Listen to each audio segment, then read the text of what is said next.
係咯，我諗我哋做歌都差唔多出到第六隻碟啦。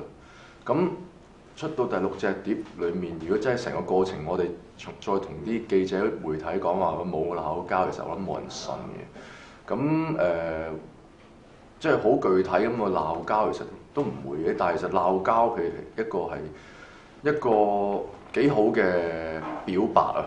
即係正如成日講夾 band 都嚟拍拖，咁如果拍拖你唔去坦坦白白將一件問題或者心裏面嘅説話講出，唔講即係你要講出嚟。如果唔講嘅話，其實就會真係好大問題，可能會分手咁。咁所以其實喺個過程裏面，即係好坦白咯。最緊要係好坦白講出自己想點或者對嗰件事嘅睇法。